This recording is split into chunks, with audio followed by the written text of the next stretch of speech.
Thokozani for kokona bomkhulu. It's Wednesday and I have not seen you guys in so long. Gogo Lerato, Gogo Kandalembube. Hey, ke a thwasa, bagaetsho, ke a thwasa. So I've been sick on and off. Just getting to me. Moriri wa ka o ile otlhe. Ke tsamaya ka chiscopo, so it's just very interesting. Started late because of the load shedding. We've been having problems. I thought I'm going to enjoy being more thing, but I don't know. Okay, let's not waste time. Let's read the Bible and then pray, and then we'll start with today's class. Bitso la Ntate la Morwa le Mohalang, amen. Morena o bua tjena, mohlalifi a se ithorisi ka bohlale ba hae, senatla se se ithorisi ka bonatla ba sona, morui a se ithorisi ka maruo a hae, empa ya ithorisang a ithorise ka hore yena wa nkutlwisisa ebile wa ntseba.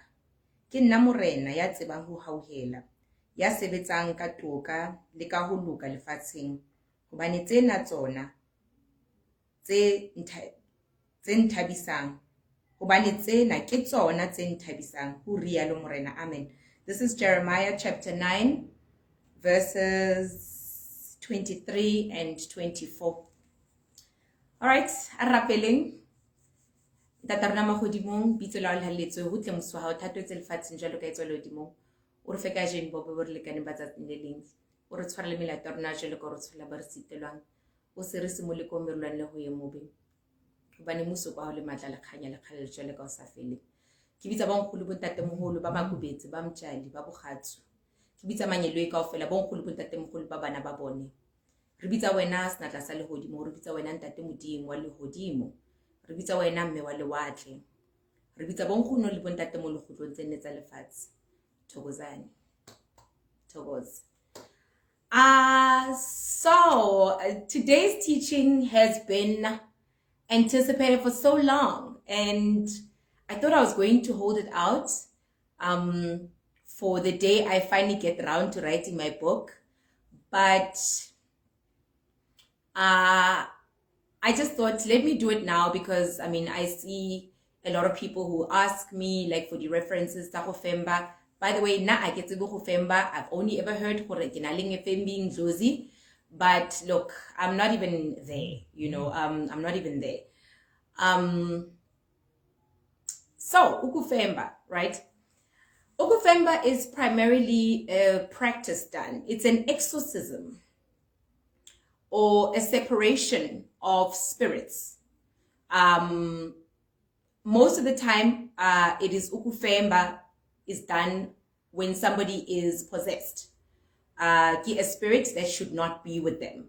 So this would be either through witchcraft or, oberekilo mogae and that. UkuFemba, I've personally gone to be fembat many years ago. How it goes. And I will say, Kokwani, I posted her video last year, go Mapope. She fembas. Kokwani, when she fembat me, at the time, like in a room. So this was the process that I saw. And I hear many different variations of around the same process. She put me in a hut. Okay, so before we went into that room, mo afembang koteng, right? We were in Hendumba, right? And then what her assistants did is bashapas skupu samunguni, right? So they beat the munguni drum, and then she will put on ingwe, just a cloth yangwe, right? That is, I suppose, what Nguni spirit told her that they want. Remember now that Kokwani does not speak isiZulu. She didn't twasa isinguni. So the word tokoza is just something that she was actually told in her dreams, right? Just to acknowledge that spirit. She doesn't have background, the many beads that we put on Gasinguni. She doesn't even get Singuni. But I remember, okay, she did, the Henguni spirit came up and said, I think she did a reading. First, right? And the reading was sort of to, like an induction to find out from her Nguni spirit, wanted to find out what was being done. So her Nguni spirit was sort of consulted, like a Longuni. And her Nguni spirit asked, Libomang, and, we told Umkulu who we are and what we are there for. And then he said, okay, no, it's all right. And he spoke about the weather. It was just the most amazing experience. Every time I go in Sikwakwani, it's out of this world. Henguni spirit asks, I know that, it's cold outside, what's happening? And he has an entire conversation with, the people in the room. If there's anybody, a new energy that Umkulu doesn't know, then he will ask, who is this? Whose child is this? What are you doing? I know that when we practice, when we twasa isinguni, this entity that I'm speaking about would be what we would call isindao, the Ndao spirit, right? But now you must remember, Kokwani is actually Shangan. So here Nguni spirit, as I've already said, that your cultural spirit becomes the Nguni spirit. So her Nguni spirit is actually a Ndao spirit. Is actually a Shangan spirit. This man is speaking Shangan. He's not speaking another language. He's not speaking a foreign language, right? And so after that, the old man says, okay, I'm ready to go, And then the drum changes into your more Sindao drum, right? The fast beat, the fast-paced drum and that. And what he will do is that obviously the drum will change gradually. And he will first do his togoza, greet abanguni bakhe, and then after that, the drum will change into isindao.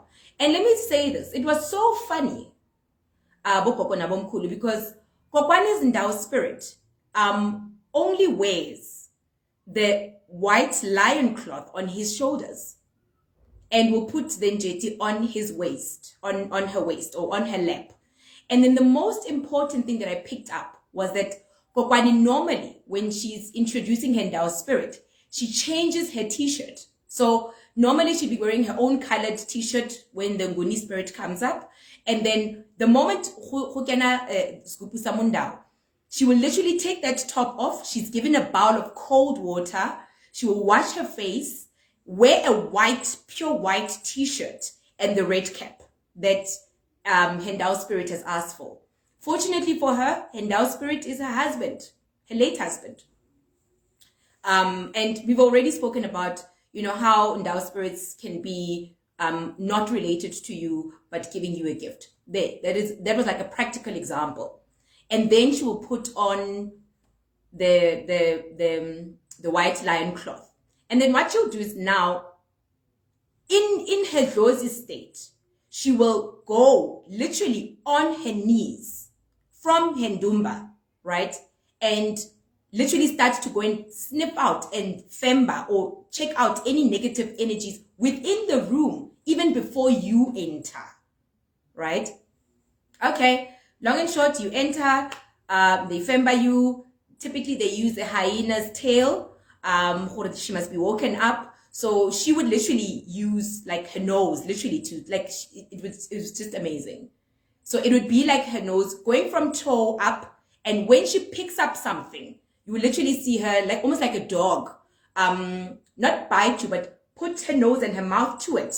And she'll sort of go into like another version of a trance and fall asleep, right? And her assistant will actually bring this hyena tail, right? It's like a mini show, but I believe it's what here we've got even Tuntu, right? And she will be sort of woken up from that, and when she wakes up, she will sneeze, and sort of do the action of the thing that's coming out. Or rather, she would do that action first and then faint, and then she's resurrected, right? So it becomes important to her assistants. She relies purely on her assistants, her nyankwabes, her assistants. Her assistants are A, not traditional healers. They are B, not twasisat by her. These are her relatives, right? And these are people that she has called to help her to do this work. And then once she's finished to femba you, she will obviously femba like the carpet, your clothes, even whatever that you had on, because typically you get fembaed without your clothes, all right? And then as a closing process for her, the person who's doing the fembing, she will go ayopalaza. Now, because I got to spend a lot of time with Kwakwani, it was very interesting.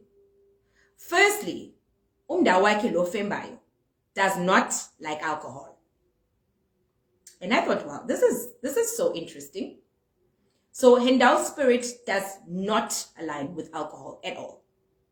So if she drinks, let's say, over the night, we have drinks, whatever, in the morning, 4 o'clock, literally she will go into a trance, get out of her house, and go and palaza that alcohol out, right?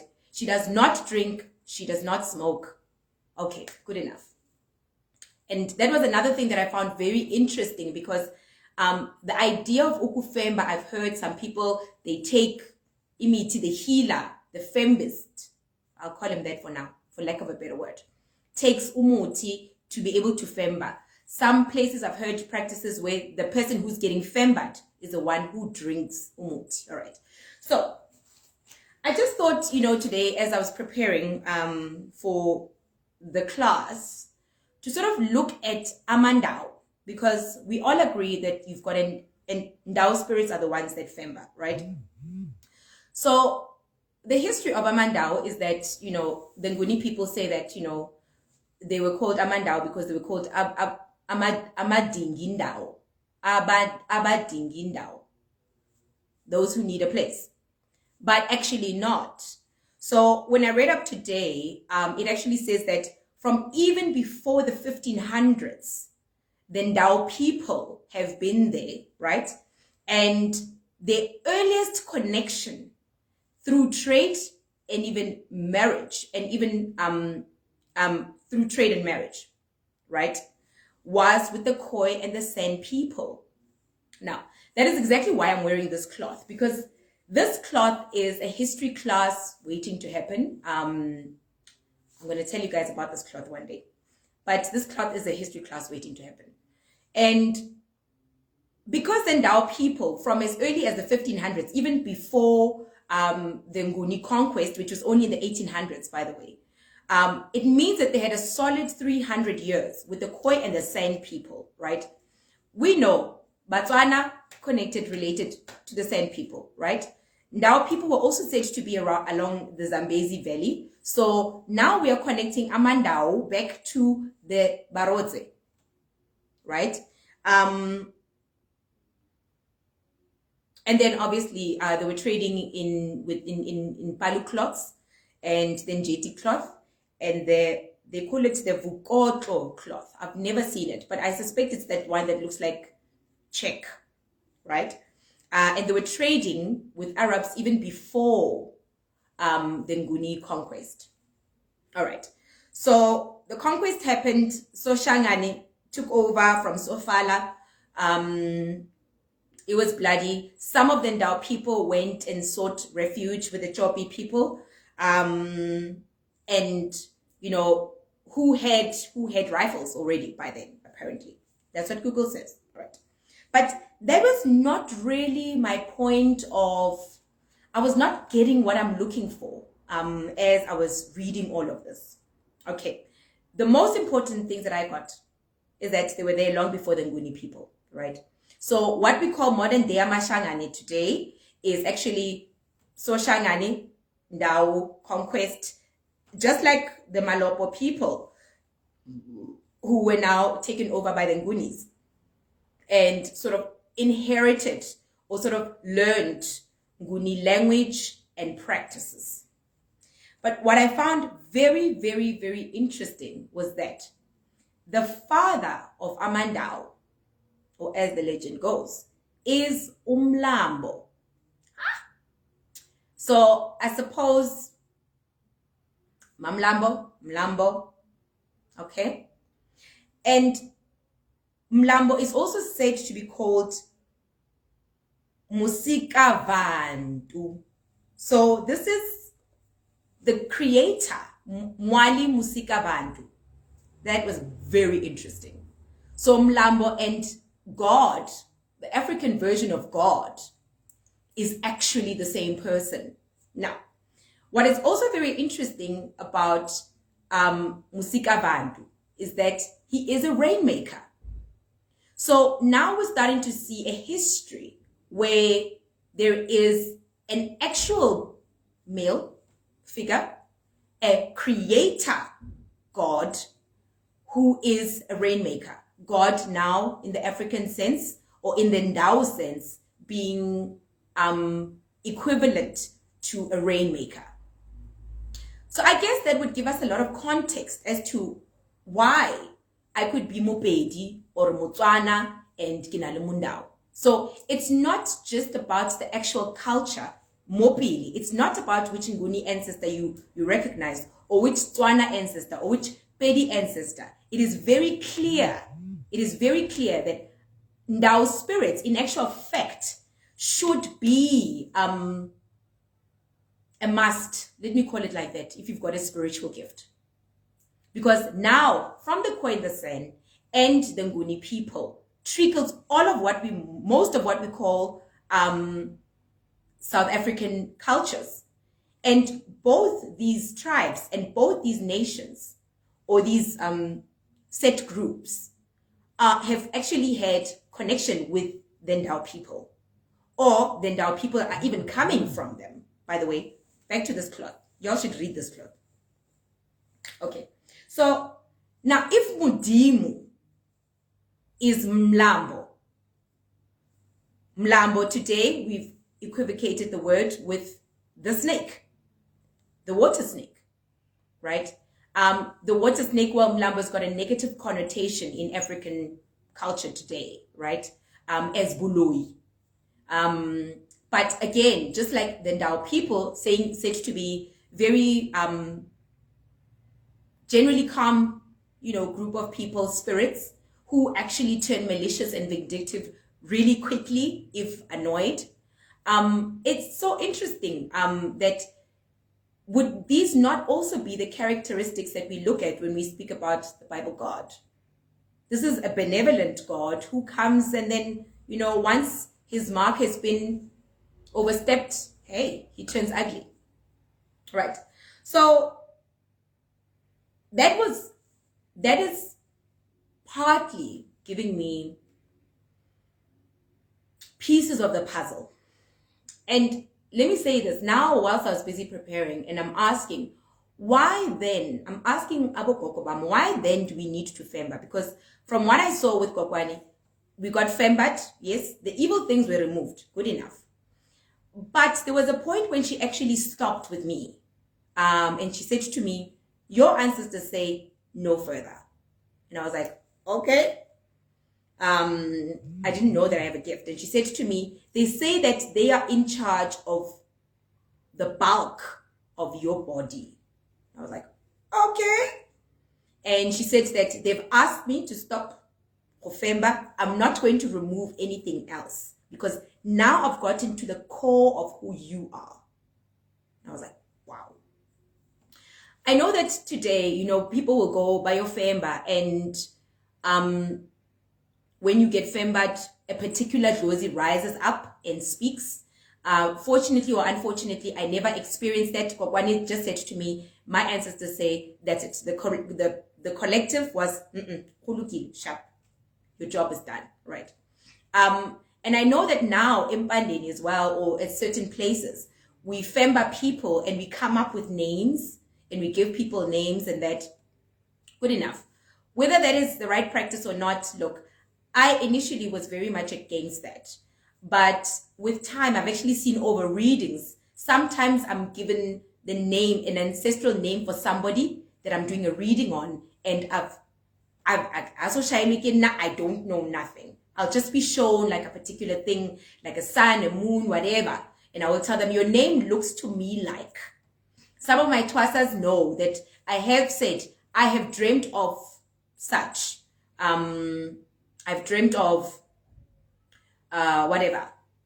And I feel that can be interpreted into this name, right? And I tell them, Babang, I'll tell them, I will give you this name interpreted in your language. If uli Motswana and I see Naledi in the sky, I will literally say to you, Gogo, I woke up, rising up like a star in the sky. The name that I feel it means is Naledi. Go and pasha it and find out whilst we're here. If not, Batafalone, okay, at a later stage.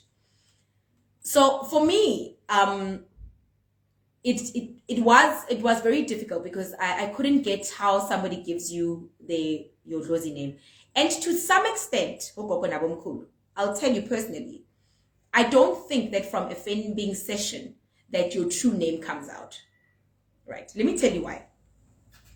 Back to this history. If Amandao have connected with the Khoisan, let's say, and Kimutswana, right? The Sen would be, Bakhalahadi would be my direct ancestors, right? And now that being said, the Sen, it would be first the Batswana on my hierarchy of ancestry, right? And then the Khalahadis, and then the Sen, and then from the Sen would be the link to Umdao, right? So I would need to go through 3 lines of ancestors or ancestry. And my firm belief, is that one of them, probably the closest one, Motswana, right, might be the one who might give a name because right? So UkuFemba, right? Ona could be speaking to the last layer, the Khalahadi ancestor, right? But the Khalahadi ancestor could be giving a name that could be indicative of themselves. Most of Dlozi names, if you really look at them, they are indicative of a particular characteristic of an ancestor and not an actual name, right? So Oabo Khalahadi could be indicative of, could be giving a name, Naledi, or whatever, Mulilo, you know, could be whatever the name, right? Indicative of this ancestry, right?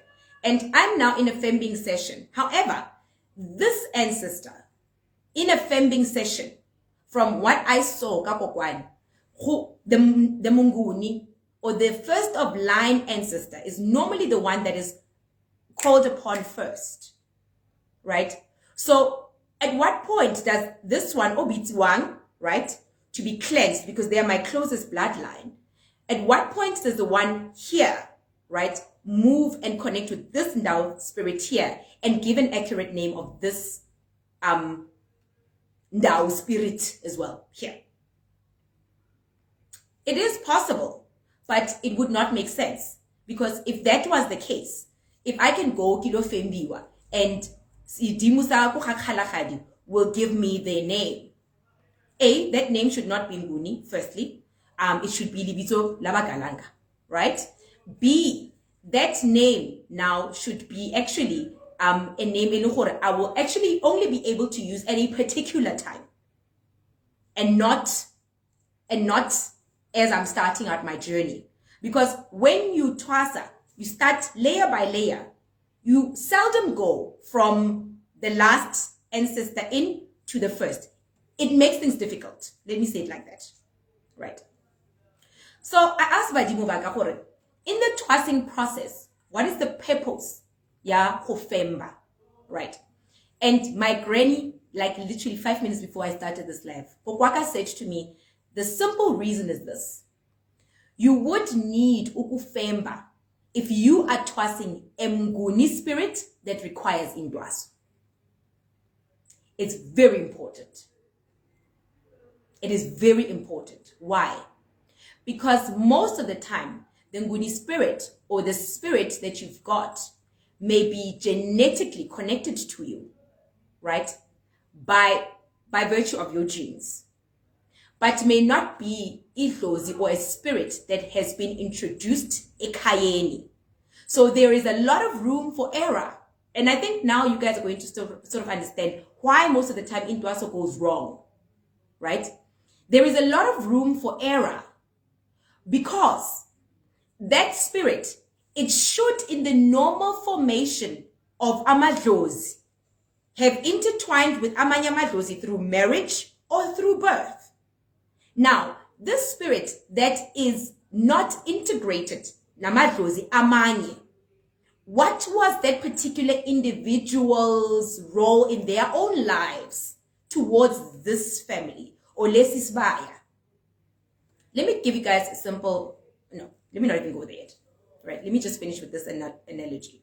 So my great-grandmother now just said to me, then UkuFemba becomes very important in that sense.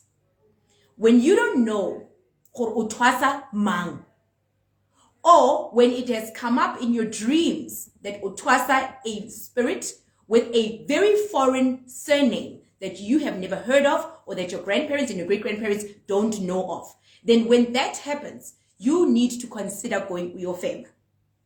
All right. But you know, the spirit would not come and say, hey, I'm your long-lost great-great-granddad who ran away and left my kids at home, right?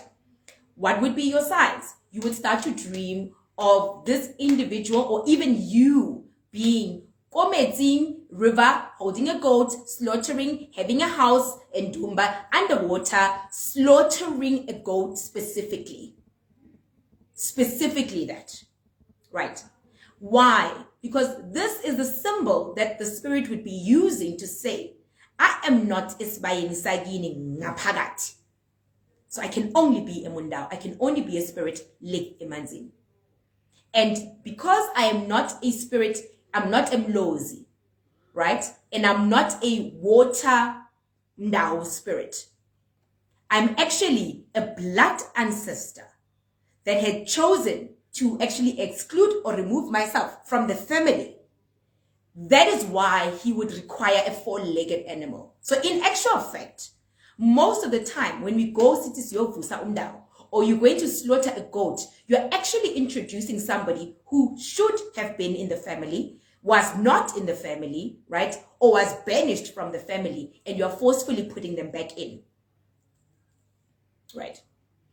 To slaughter for them, or to slaughter for them, they're allowed, right? Because any spirit yagini can connect with you for intamulugo or for the benefit of cleansing you of their past karma, mdao, right? They're allowed to do that as long as iluko meeting. But my grandmother's just said to me, the moment you're talking about intwaso, now you are entering uncharted territory. And that is where it becomes very important as to who are you having intwaso for. Have intwaso for a rapist spirit. Because our bloodlines, we don't know where they go. We don't know what people have been doing. Have intwaso for a spirit esingaphandle who could have committed all sorts of crimes and now needs to come and get cleansed by forcefully entering into isbaya sagini. You will have a big problem. You will have a very big problem. That is also why once a person has had intwaso for idlozi eli wrong, uzolwa nomndeni wakho. You will fight with the family. You will dream of your family members bewitching you. You will dream of them bewitching you. Iskwama sagini or isbaya sagini that you grew up under. Umdawe wagini. has now been compromised. Because now you have introduced a spirit that should not be there. Here's another Ndao, a very typical Ndao spirit setup. A man has a child with a woman. The man decides to turn his back from the child and the woman, choosing not to marry her, right? Children of rape, right? He continues with his life. He dies 4 generations down. By the way, the rule is umdawe can become prevalent or present in any 4th generation. And let me tell you, the Bible proves it.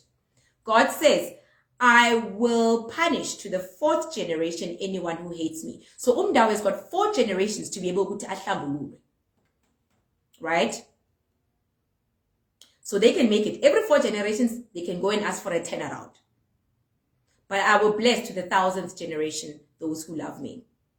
So this man leaves, waits for 4 generations down the line, because the spirit, she, has gone through whatever acknowledgement from a spiritual place that they had not done the right thing. Right? And could want to come in Ismayeni Sagini, your paternal grandparents and your maternal grandparents. So this could be somebody coming from either side, right? And could want a way in Ismayeni. But Umkulu, this side, or Ukoko, this side, no Koko Mkulu, this side, they will never agree. They will never agree. Right? And so, you, the Twasa, the individual, go out, uyo Twasa, ga koko lerato, where it is not within the constraints of umdawe wagini, so Nkulu or Koko and Goko, outside of the constraints of umdawe wagini, into Lerato's space where her ancestors and her spirits are. So you're like Upumendli, basically. You come to my place, and that spirit can come and take over, not even take over, that spirit can come and uzoli twase la, because la, it's not yini. It's not your mkulu or even your gogo's house. And that is how it happens that most of you guys enter a pehlweni, and then after some time, especially when it's close to the time yendwazo, idlos lako la ngempela la yini starts to say, hey, we are at the gate. We never entered there. Because we never wanted you to be there. We never wanted you to be there. And that is how it really happens. So, from what Ugokwam just told me that now, UkuFemba becomes important in that sense. When we cannot, as Inyanga, verify who you're trusting. And especially the signs would be this person beginning out and saying that they need pudi or a komu of a dark color, not even a white one, emanzi. Then we need to look at UkuFemba clearly, all right? However, my Koko also said to me, due to the fact that Abanguni did conquer the Ndao people, even if it was 300 years later, right? The introduction of Isinguni, the culture and even the language, was not just Isinguni shoving its culture onto the Ndao people. It became interchangeable, right? So, Ukakwam just said to me now, that is why Abanguni have come up with imiti that serve as umdao, that serve to separate the right and the good spirits. I used never to get it. I just got it today. It was like an aha moment. So what that actually means is that now umguni nomdao, when we're looking just at those two, right, they have now become interchangeable for one another. So it means that now the Nguni spirit has now taken on the herbalist wisdom from the Ndao conquests and converted that herbalism into what you guys can call is tutu, magobongo. Right? And then the Ndao spirit does not need to formally come and femba you. Doesn't need to, because Umguni and Umdao, through marriages, through connections, have now come up with a recipe, amagobongo, that now serves to separate the two dlozis. In actual fact, when you think about it, it means then that amagobongo, it makes sense why amagobongo are only given a pehlweni. Because that is no man's land. That is not your home. So I need to make sure through amagobongo that now we are separating the right spirits, if nyafemba or not. All right. So that was just very interesting. If nyafemba or not. Gushuguti. Once utwasa isinguni, uyafemba one way or another. Either having a strong nguni spirit, which through your bloodline will have a Ndao connection somewhere, right? If umguni wako is very strong, then what you will be doing is using the nguni spirit, right, to pull in the Ndao spirit, but through isinguni. I know what I'm saying is just very complicated, but you will do it gesinguni. Umguni does not necessarily need to summon Ndao. Here's a very good example. Ukwakwani's nguni spirit is actually a mundao. So there is no separation of spirits. She is calling her blood ancestor, probably her blood ancestor, umkhulu wakhe, right? Who then calls her husband. These people are both Shangan. They're not speaking a foreign language. They don't need to learn isiZulu. It's not for them.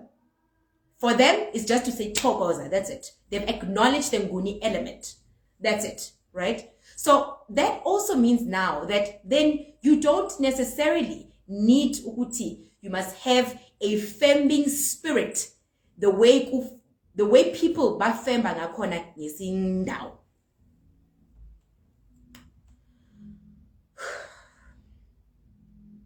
I also had a very big problem with that, right? And I know a lot of people have got problems with that. Some people have said you can't femba when you don't have umdao lo fembayo. Probable, makes sense, you know. I've seen people bafemba without even being taught. Hey, you know, I've seen people fembing, good. But again, we can't say you can't femba if awunaye umdao or fembayo. But now the question now becomes, what is UkuFemba? It is an exorcism. It is a recognition from a spiritual place of the need to remove an entity that should not be within your body. But bogogo nabomkhulu, umnguni, umtswana, umzulu, nomdiya actually, have come up with a remedy for this. They've come up with a remedy for this. The remedy is simple. It's amatambo. Umguni is the psycho part of the spirit you. So Umguni is a psychologist. Umdao is a God element, the spirit. So Umguni would be the soul. Umdao would be the spirit element of your gift. So Umguni says, Mina, because I'm a psychologist and I've created amatambo, I've created a tangible thing that represents a spiritual meaning, then I can just lahele amatambo ami. Speak to what I see from a declaration point of view. For virtue of you, the patient, hearing what is wrong with you, through amatambo, wumguni, then A, the source of the problem has been identified. Even though the problem has not been removed, UkuFemba, but now you know what the problem is. Right? So umguni ulapha ngokulahlela ithambo. Umguni ulapha ufemba. The moment umguni throws those bones, the moment umprofeta or a water spirit does a divination, divination in itself is a form of UkuFemba. Why? Because you come to me and you've got a problem. By virtue of knowledge, from a psycho-spiritual place, by virtue of knowledge of knowing what is wrong with you, we are fixing the problem. You don't need UkuFemba for isidliso. You don't need to. Because Umguni has come up, Namatambo, to do that. Shamans have come up with their own ways of doing that, to do that. Amandia have come up with their ways of doing that. So the knowledge, let's call it the tree of the knowledge of good and evil, becomes the Nguni element. And then Tao becomes the snake that says, why don't you go and see for yourself? Right?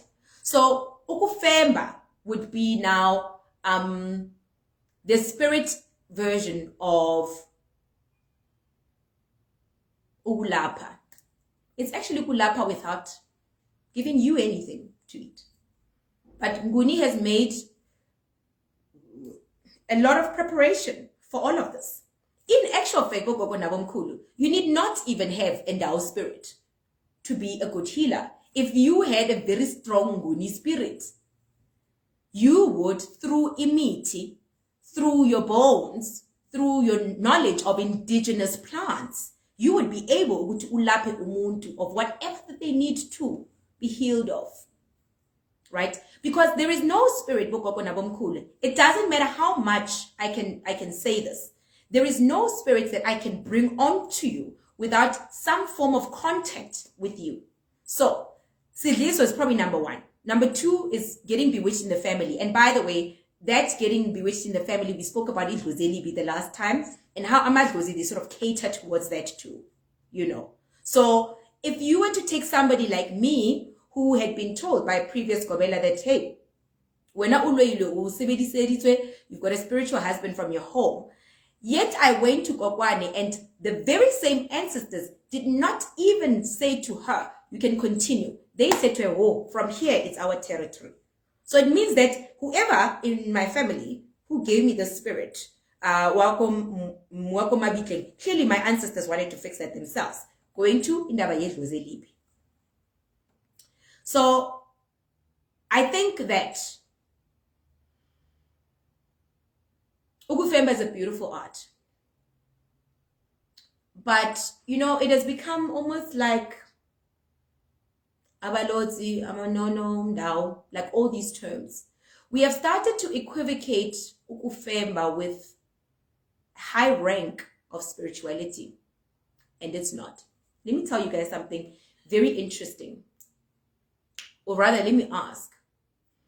If Ule Musoto, UkuFemba King, do you mean to tell me that Basotho, okay, Nguni has conquered over, you know, so Shangani has done his job, sure. And yes, the Bagunis went through Basotho, yes, they did. But the Basothos who remained, Luke King Mushwesh, right? By the way, I've already said earlier on that some of the Ndao people are coming from the Zambezi Valley. So that would also be very close to Barotse land, where some of Basothos actually came from. And I found out now that Babirwa are actually also like Botswana, who are actually like Zimbabweans, but Babirwa are the original ancestors of what we call modern day Basotho today. Right. So let's say Umutswana, Umusotho, UkuFemba ki. And why would you need the exact same regalia? Why would you need Ndundu Otswanang? Why would you need, I don't know, I suppose Magona. Magona look African. Magona are actually originally from Tanzania, but Magona are African, right? Why would you need, let's say, these particular drums to be able to invoke Sidimu Sakhago Sesifemba? Why would Kokwana, who speaks Shangan, only, by the way, and does, even when she fembas Shem, she doesn't have time for that. She just shows you the action and what the animal was. Why then, if Unuli Musoto would you need to femba the same way as a Nguni person does? What would be the point of that? What would be the point? I will say this. Gastswana, I know. If Ukayaba Huruti Kebalweba Heights, Gastswana, and people are still closely linked to the Khoisan, they've got a very similar thing, UkuFemba, but they use fire. And in extreme cases, you might upatiwe or like be pierced. But I know that some cultures they use like a stick, porcupine thorn, and do like acupuncture on you to release this. But the San people primarily use fire as an element to cleanse. Right? Another ancient art that people don't know of. Gasxhosa, they don't femba. Baqubula. It's something that a lot of people don't know of. And can I tell you, Ukuqubula is way cooler than UkuFemba. Like, I have been for both. Right? And Ukuqubula normally, it's like I'm saying, it's one of those arts that I really wish that Xhosa people with traditional Xhosa ancestors could really continue to carry, because it is truly rare. When I went to Qubula, this lady was using ubulongwe. She didn't have any traditional regalia. She didn't have, she was not inyanga, well, guyangaye. She just had one thin bead. And she basically just stirs up this cow dung over your hand, like literally. I mean, she would actually literally do this with the cow dung. This is the cow dung. And you get to stir it up when you get to fiddle with it before she starts. And she asks you to go and collect your own bucket of water. And as she's stirring, she's rinsing her hand in this water. When she's finished, and she throws everything onto the paper. You're going to be shocked. Because Ukuqubula takes out umuti as it came into your body. Takes out needles as it came into your body. Right? So that means that our ancients, our cultural ancestors, if you really think about it, Amandao, they got together with the Khoi and the San. The Khoi are the original ancestors of Xhosa people. Right? The San also, Tswana connection. Babira, San as well, Bahurutsi, Sesotho. Right? So this endow energy, or musika vandu, mwali musika vandu, may not necessarily have been something enohore did not differentiate itself in different ways. So, you know, I think before we can say you want to fembiwa, go and have a look maybe, or find out if the person that you're going to see, right? Because Musika Van is actually the creator, but also a rainmaker. So it actually means that if I went to somebody, they could be able to femba me, maybe in a different way. Because in African culture, we don't really look at the name of a spirit. We look at its trait. Hence, we've all come up with Mudimu, Sidimu, Musigavano, creator of all, Mlambo. Right? So, in actual fact, in African culture, and I think that is where we've also gotten it wrong, because we don't have, African culture does not have words to differentiate or to categorize spiritual entities by virtue of maybe naming them. We only categorize by virtue of, from an elemental point of view, where we look at how this particular spirit behaves in the element, right? And I do think that there is a provision. I mean, I know Gastswana about Fudiswa Kamulelo, right? And then there is the obvious UkuFemba in that. coming from the Nguni Ndau connection. But clearly now we know why there's a Sotho Ndau connection. Now we know why there's a Zulu Ndau, why there's a Shangan Ndau connection. Why they, and in actual fact, this Shangan is like just the evolution of Isindao, basically, and many other languages, and it's a job in that, right? What is UkuFemba? Gogo Pabalo to Femba kim. Yo, it's an exorcism. Kimutoyanga, bailomo exorcise. I don't know if that's the word. You actually have evil spirits removed from you. That's what UkuFemba is, right? But I know for a fact that there are many ways of UkuFemba, and in actual fact, maybe more than looking at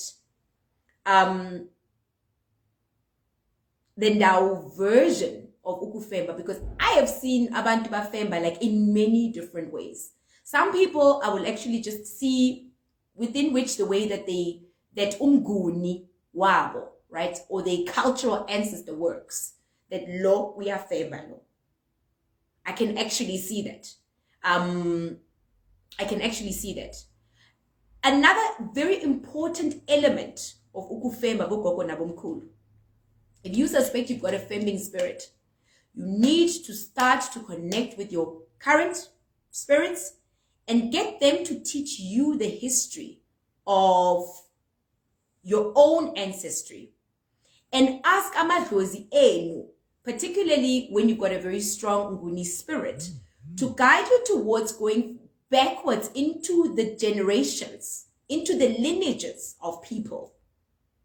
Because that is going to give you the answer as to why Lela Dlozi wants Uti Adlelwe Indwaso. You might find, like I'm saying, that Lela Dlozi just really wants Indwaso to be brought back in, to be cleansed, and then ahambe. Then if that is the case, then you help your patient, guide them around to Geza Lela Dlozi, and that Dlozi can be converted or, taken through church, and then they will go on their way. And Isbaya Sasekaya, it remains that way, right? So I think if you suspect that you've got a fembing spirit, do start to ask Amadlozi Enu, right, for the knowledge into going backwards into lineages. I will say this in closing, that you look at Ndau spirits, and you look at, let me say, African healers, and I'm not talking about South Africa only. African healers have made Litsogu Oka, especially the white one. It's quite popular. I was looking at an interview. Apparently he's a diviner. He's a traditional healer. Kimuloi as well. I mean, I suppose they all go together. His name is Nana Kwakubo Osam, and he's known for making church leaders very powerful. And I don't know how I bumped into one of his videos where he had a ritual, but this guy is from Ghana, and they have on Litsogu white clay on his body. And color white, for some reason, just keeps on coming up for, let's call it, Ndau spirits. Or maybe the ancient version or the ancient form of Ndau spirits. Because the Mandau people didn't just wake up and mushroom where they are. They also have a lineage. And I thought to myself, isn't that interesting that in African spirituality, color white, especially the white ochre, represents so much spiritual depth. And in a way, I'm also explaining to you why I've previously said that Maxhosa should be the highest ranking South African spiritual gift, if done correctly. They should be. Because they are the ones who still have kept with our top African ancestors to use the white ochre and to use the white clothing. So that is my class on UkuFemba.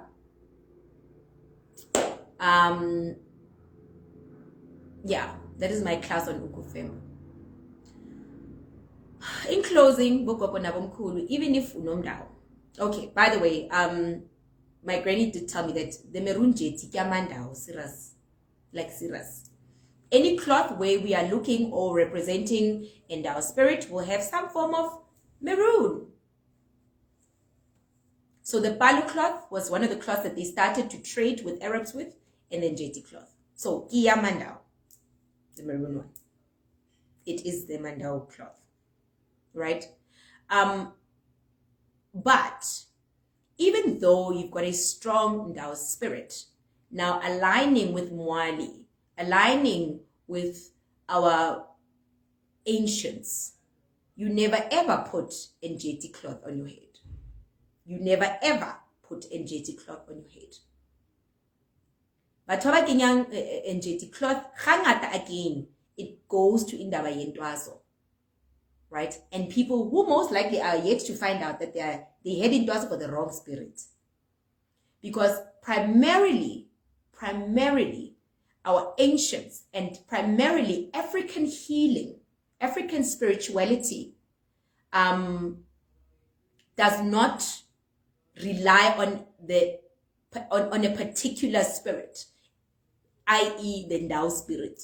African spirituality does not rely on umdao. Umdao becomes a spirit that you acquire through your bloodline. Good enough. In Ghana, they've got probably other spirits, probably from Cote d'Ivoire or Congo, that are aligning with them, and Nigerian spirits.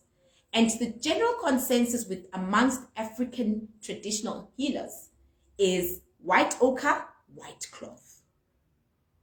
So I would say if you are looking for your Mundao ancestor is not going to be angry for a white cloth on your head. And by the way, when I say white, a cloth that is primarily white, right? In general, the maroon one on the head, no. Not if you would like to open up. Yes, you can wear it maybe from time to time to dress up, but when you're struggling with your dreams, when you're struggling to connect with your ancestors, really, really, really consider removing the NJT cloth. Okay, I think there's a lady who actually she asked me a question, but my phone is too far, so I can't see.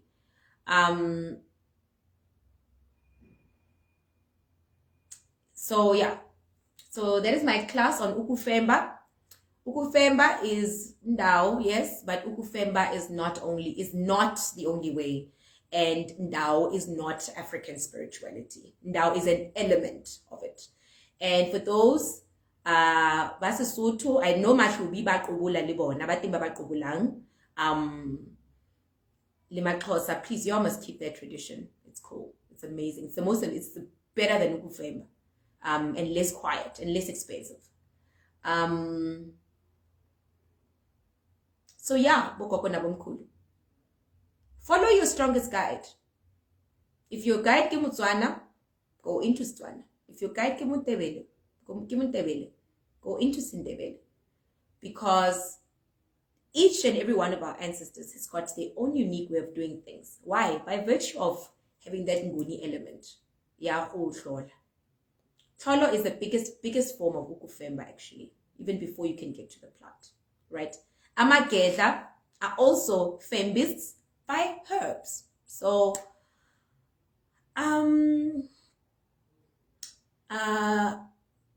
yeah, that's that.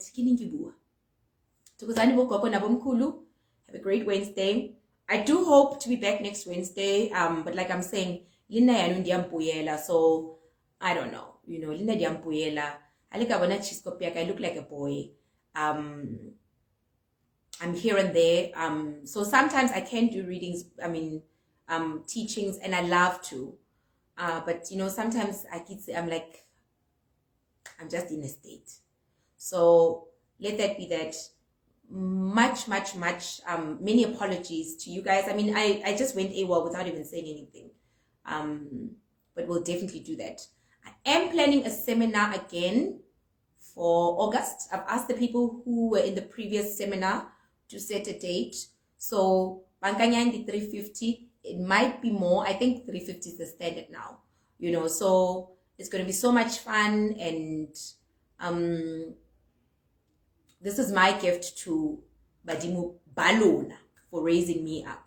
So with the previous seminar, we literally used 350. Lina kabeka kinya 350 yak. So Badimu are serious when they say I'm not going to get anything out of it. But I cannot wait. Tokozani pokoko na bomkulu. Have a great Wednesday. See you guys hopefully next week.